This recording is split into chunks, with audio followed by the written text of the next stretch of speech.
guys, back again to the channel. So guys, I'm gonna be giving you guys my all thoughts on the Echo series, guys. So this series, I was very anticipating it, especially after that trailer, which the trailer definitely exceeded my expectations, and the trailer did. And we finally got the show. As you guys saw from my last video, my thoughts, my reactions after each episode, it was getting crazier and crazier and crazier. So yeah, guys, let's get into the main character first. Echo, the actress. I don't know how to exactly pronounce her name, but she is legit born for the role. She is perfect for the role. She is amazing as Echo. She completely shows the broken character of Echo, the character who's seeking vengeance, but at the same time has a bit of a moral code. She's definitely the acting is just so well from the actress, and I cannot wait to see more of Echo within the MCU.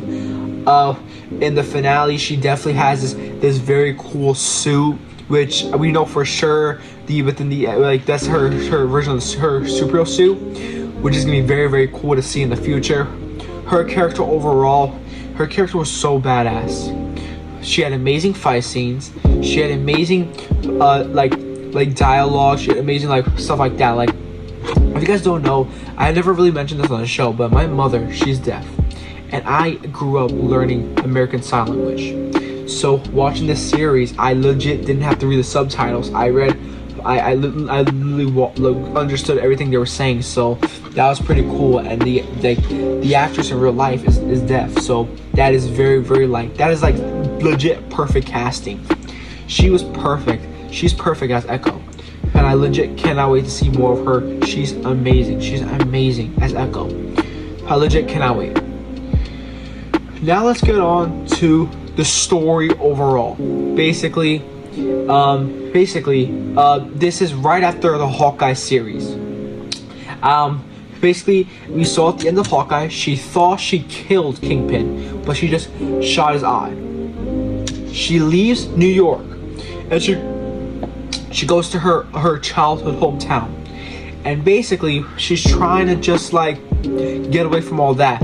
But at the same time, her home is where her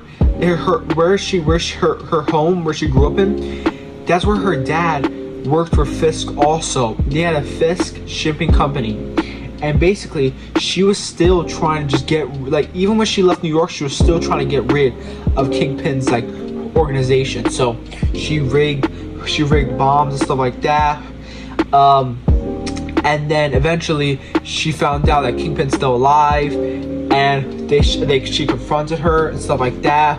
The story overall, it's definitely one of the nitpicks, but it's not necessarily a big nitpick for me. But it's definitely the story wasn't 100% one storyline. I'm saying it's similar to how let me use an example. Falcon and the Winter Soldier. The storyline was leading to eventually Sam Wilson earning the title of the Captain America title. You know what I'm saying? The Loki series. The Loki series was leading towards Loki finding his glorious purpose within trying to save the time travel multiverse and sacred timeline. This series didn't really have that. Clearly she wanted to kill him. Clearly she wanted Kingpin gone. But it just wasn't. I don't know. I just don't think the storyline was 100% driven. Like I said, the actress is amazing. She's perfect. I just think the story just didn't have one single story to just follow. You know what I'm saying? And it was just kind of confusing, but it's still pretty good. But let's get more into it. But let's get into Wilson Fisk, guys. He is just like he was in the Marvel Netflix series, guys. This just we'll get more into it a bit later, but this just Wilson Fisk is amazing in this series. I can never get enough of Vincent D'Onofrio's Kingpin. He is amazing as Kingpin. He is scary as Kingpin. I really did enjoy Kingpin in this series. I definitely love the aspect of his relationship with Maya. She looks at her as a daughter. And even after she shot him in the eye, he still was forgiving to her. guys, it was absolutely nuts. It was absolutely nuts. I think Kingpin, like, he's just so awesome. Vincent D'Onofrio is perfect for the role, and I loved Wilson Fisk in this series overall. Now let's get into this is also more to the storyline also, but the ancestors of Maya Lopez.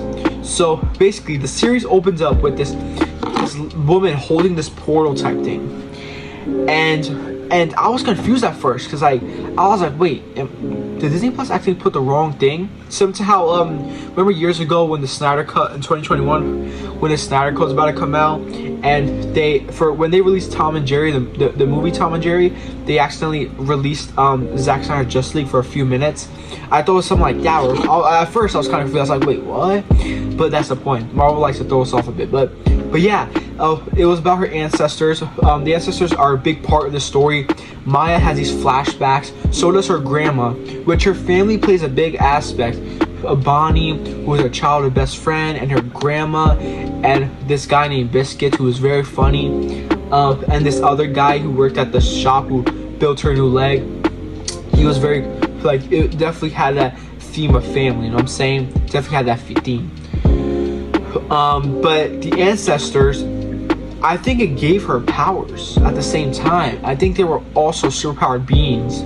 And later in the series, we see her having these glow-up hands where she's developing these powers, which is very, very insane, which we'll get a bit more into when we get to the ending of the series. The TV, I really want to get into this, the TVMA. Guys, this really does dive into the TVMA. There was scenes in the first episode, or I think in the second episode, where I was like, yo, dude, this is legit on Disney Plus. This is on Disney Plus. It was absolutely nuts. Guys, the TVM, this just gave me flashbacks. Brought me back to the good old days when the Marvel Netflix shows dropped. And you just, first of all, it wasn't just because of the TV amateur, but it was also because of the binge watching. Like I remember when each of the series dropped. Daredevil, when Iron Fist dropped, I remember binge watching all those. Luke Cage, I remember binge watching. It just brought me back to the good old days, I'm saying, which I really, really loved and enjoyed. The TV MA aspect, they really do dive into it.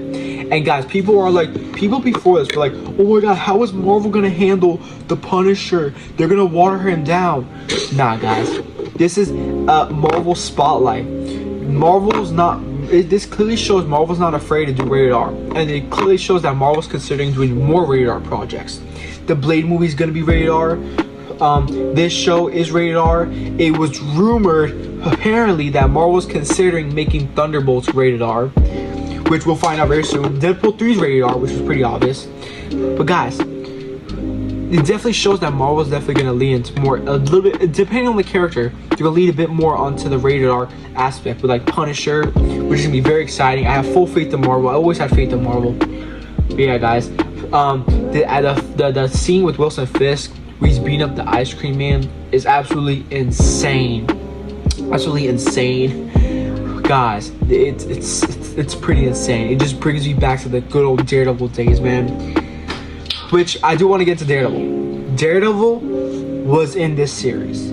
He was in the first episode, but he wasn't in the episode for a long time.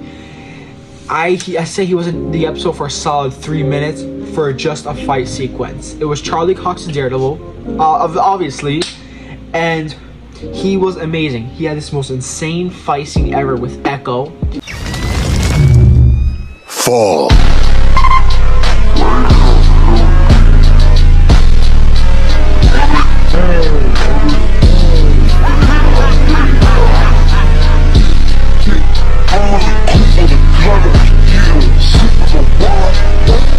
And they were just throwing down. They were throwing down. They were throwing down, and it was insane. It was insane. I really did it. I really enjoyed that fight scene. But Daredevil was only there for that fight. That was it. That was it. But what this show did confirm is that Daredevil did not split, which I find very confusing. Like, dude, I thought like maybe like for Daredevil Born Again, they can like explain that Daredevil got snapped away. and Kingpin was able to be like get out of jail and get his army back, or something like that. You know what I'm saying. But no, they both were, Daredevil and Kingpin were around during the blip, so that was pretty interesting. Which definitely we're gonna have to get more into in another video to, like, you know what I'm saying, like, yo, this series is clearly gonna lead into Daredevil Born Again, obviously Kingpin, you know what I'm saying. But yeah, I wish that Marvel did not show us Daredevil in the trailers. Imagine watching the first episode, just be like, okay, and seeing Daredevil, dude, that would have been like not as much, but close to like the No Way Home like reaction to Daredevil, because we obviously knew Daredevil was already in the MCU, but I wish they kept it a bit more of a secret. But it is what it is. It is what it is. It is what it is. It is what it is. You know what I'm saying? But yeah, I really did enjoy Daredevil's time in the series. It was very short, but definitely did enjoy it. Now let's get on to the ending of the series. As you guys saw from my reaction video for each episode, I had fun and I enjoyed every episode until the finale. I'm not gonna lie, I really wanted to love the finale, but it felt so lackluster. Oh my god. Guys, also real quick, in this series, when Echo and Kingpin are talking, Kingpin shows the exact same hammer that he used to kill his father in the Netflix Daredevil series, which I know all Daredevil fans are gonna go nuts. But yeah, back to the end of the series. But guys, the end of the series, it just felt, I feel like Marvel's just not learning from like the complaints from the finales, you know what I'm saying? Like it's not all the finales. I think people overreact about all the finales, but I definitely think this was similar to like the Secret Invasion finale. It just felt it just felt so like it just wasn't it for me.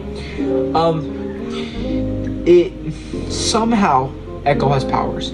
I still have to do research on the character in the comics, see if she has powers. But that it somehow they're her and her family. Kingpin has her family like locked, like they're holding him hostage, and basically she's trying to save them. But I thought we would get a really badass fight scene between Echo and Kingpin, which I was like, yo, it was gonna remind me of like the finale fight scene in season 1 of Daredevil with Kingpin and Daredevil. I thought it was gonna be just like that, but no. Basically, Echo has powers, and she touches his forehead, and basically he's back in the situation when he was a kid with his father, where his father used to be a bad guy, and he was back in that situation. I was kind of like, yo, are we gonna see like the exact same kid actor from the Daredevil series? But no. The finale just kind of felt like it was just rushed a bit. You know what I'm saying? It felt like I don't know. The ending just didn't feel right. But I think the post-credit scene definitely made up for it. I'm just glad they didn't like pull like a stupid shenanigan where they killed off Kingpin. No. Marvel's smart like that. I believe in Kevin Feige. But like, cause like I think that's what some people were worried that like, yo, is Kingpin gonna die in this series? But no, clearly not. He's in Daredevil Born Again. He's gonna be in Spider-Man 4. But yeah, guys. Guys, I really love how Echo in the show overall. I really love how they expanded more on her character. Where her and Hawkeye, she was just there. They definitely explored more of her story, but in the first episode, they fill in the gaps of Echo. They reused the footage from the Hawkeye series to make sense of episode 1. Basically kind of a recap at the same time, showing us new footage, more of her story, you know what I'm saying? But yeah, I'm gonna give you guys my thoughts on overall the series. Would I say this is the best Marvel Disney Plus show? No. Would I say this is a top tier Marvel Disney Plus show? Sure. I'd say it probably entered my top 5, maybe. Would I say this is a perfect show? No. But would I say this is a good show? Yes. This show was fun. It it dove deep into the rated R mature setting. There's some elements that I'm missing, like the Bonnie storyline, like a bit more of the grandma storyline. But I just want to get into the main stuff. I'm saying, yeah, guys. This show overall, I really did enjoy. I did enjoy what we got. The finale wasn't that bad, but it definitely felt a bit lackluster. But it definitely was okay. But yeah, guys, I rate this series a solid 7.5 out of 10. I did enjoy it. I did enjoy it. I can't wait to see Echo's character more in the MCU. Maybe her character joins the fight in a King Dynasty and maybe Secret Wars. I don't think Secret Wars. Maybe then, but we'll see. But yeah, guys, thank you guys so much for watching. Let me know what you guys think about this series overall. I try to get into every aspect of the show, like the TVMA, Wilson Fisk, Echo herself. There might be some elements that I'm missing, but yeah, guys, thank you guys so much for watching. If you guys can, please smash that like button, please subscribe, and let me know what you guys think. Genuinely, tell me what you guys think. Do you guys like this show? Are you guys been in the middle, or you guys not like it? Let me know what you guys think. Thank you guys so much for watching, and until next time, guys, peace and take care. Stay tuned for my post-credits, the post-credit scene explained. I want to save it for another video. Yeah.